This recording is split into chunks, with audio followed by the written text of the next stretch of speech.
Congolaises, Congolais, mes très chers compatriotes, je m'adresse solennellement à vous en ce jour dans un contexte exceptionnel en rapport avec la situation sécuritaire que connaît notre pays dans sa partie orientale. Ce contexte d'agression et d'occupation des territoires dans le Nord Kivu est perpétré par le groupe terroriste dit du M23 avec l'appui avéré en hommes et en logistique du Rwanda. Au moment où je fais cette adresse, nos agresseurs occupent certaines localités dans le territoire de Rutshuru, occasionnant ainsi un drame humanitaire avec plus de 200 000 compatriotes forcés de fuir les affres terroristes dans les zones de combat. Ils se retrouvent en dehors de chez eux, sans logis, sans nourriture et sans soins. Des instructions précises ont été données au gouvernement pour leur rassemblement et leur prise en charge. Au-delà de ces efforts, j'en appelle à un élan général de solidarité pour alléger leur fardeau. Certes, cette situation n'est pas nouvelle. En effet, depuis plusieurs décennies, des groupes armés nationaux et étrangers écument l'est de notre pays en y commettant des atrocités innombrables sur fond d'exploitation illégale de nos ressources naturelles. C'est ainsi qu'à l'occasion de mon avènement, j'avais été amené à prendre l'engagement devant la nation de rétablir au cours de mon mandat la paix et la sécurité là où elles sont compromises et de les consolider là où elles existent. Sitôt dit, sitôt fait, j'ai sans délai et de bonne foi commencé à développer, notamment avec tous nos 9 pays voisins, une diplomatie de proximité en vue d'établir avec eux des relations de coopération franches, transparentes et de caractère gagnant-gagnant. Avec l'Ouganda, par exemple, nous sommes allés jusqu'à décider de mutualiser nos forces armées afin de combattre ensemble la nébuleuse des ADF, une milice d'origine ougandaise qui cependant n'opère que dans le Nord Kivu. Et aussi, nous avons lancé 2 projets de construction de routes transnationales. Avec le Rwanda, un mémorandum d'entente a été signé dans le commerce de l'or avec une entreprise nationale. Une ligne aérienne a été ouverte à la compagnie nationale rwandaise dans notre pays et un accord de non-double taxation a été signé. Malgré cela, ce pays va nous surprendre en réactivant les terroristes du M23.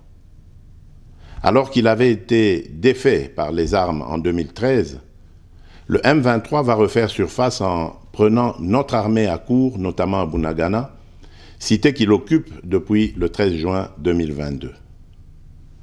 En effet, sous la fallacieuse accusation de soutien des FARDC au FDLR, le Rwanda a en réalité des velléités expansionnistes, avec comme intérêt principal l'appropriation de nos minerais, et pour ce faire, il s'active à déstabiliser l'Est du Congo pour créer une zone de non-droit en vue d'assouvir ses appétits criminels.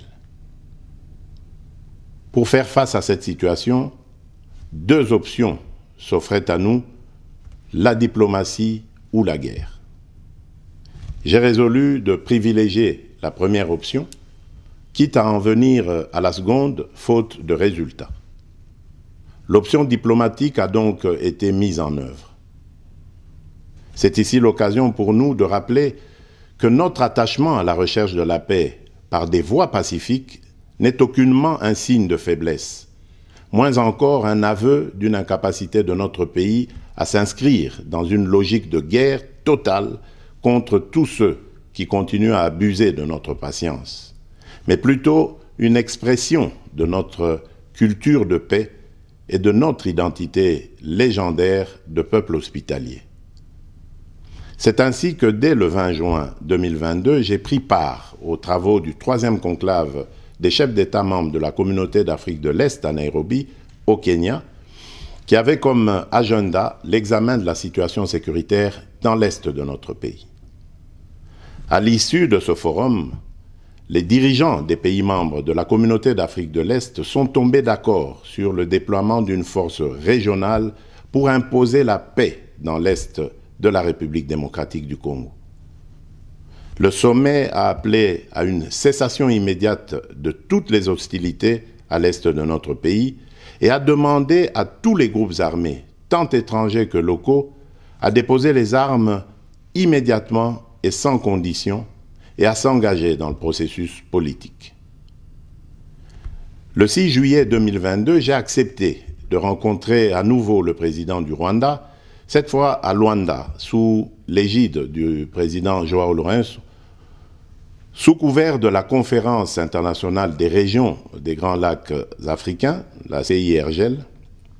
Il en est sorti une feuille de route qui stipule entre autres objectifs normaliser les relations politiques et diplomatiques entre la République démocratique du Congo et le Rwanda.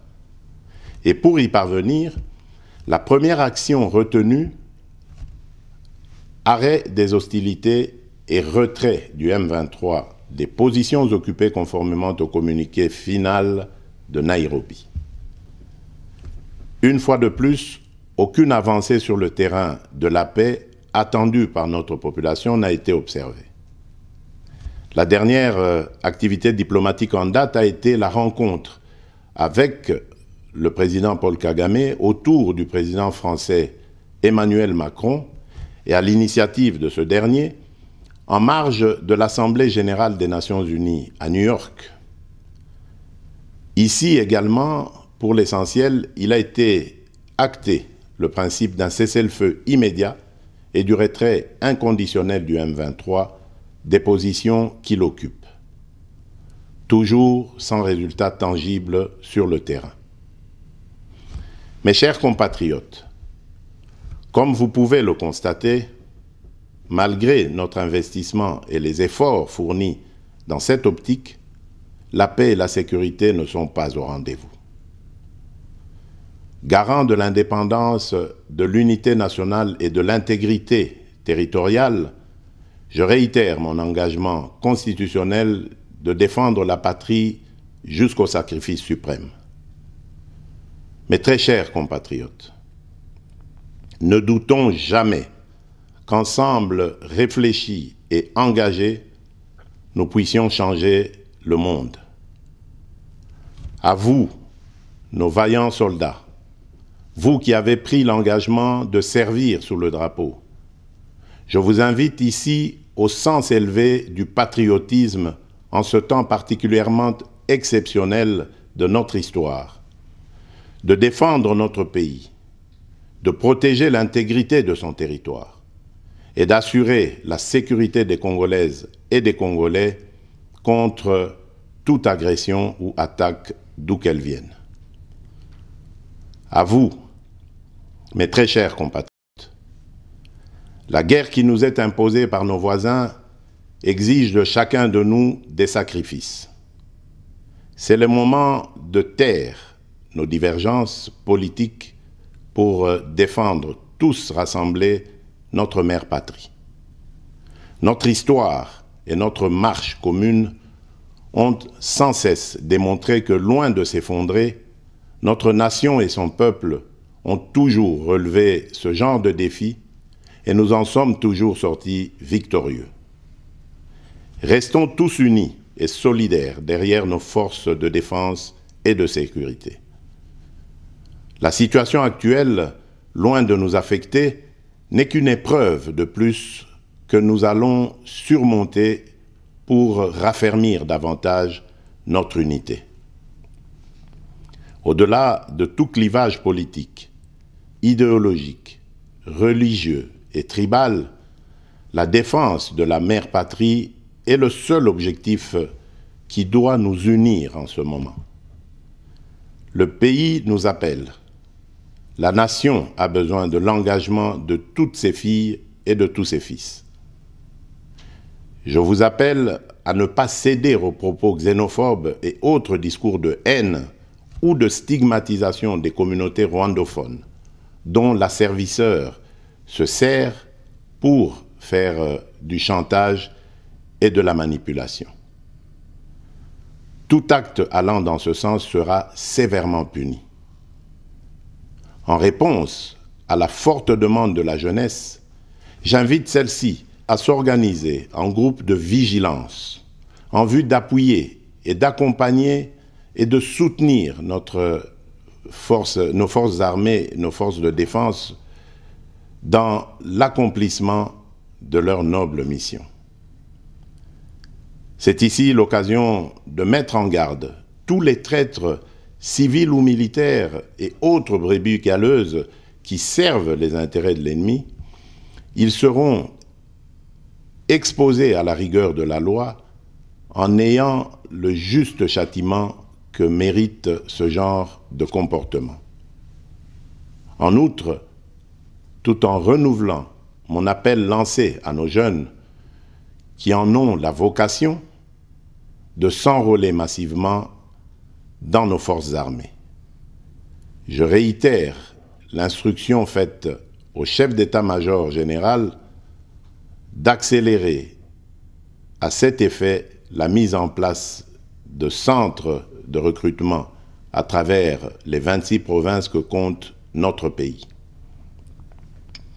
Chers compatriotes, nous devons ensemble avoir conscience que nul autre que nous-mêmes ne viendra sauver notre nation et que cela exige de chacun de nous une mobilisation tous azimuts. Que Dieu bénisse la République démocratique du Congo. Je vous remercie.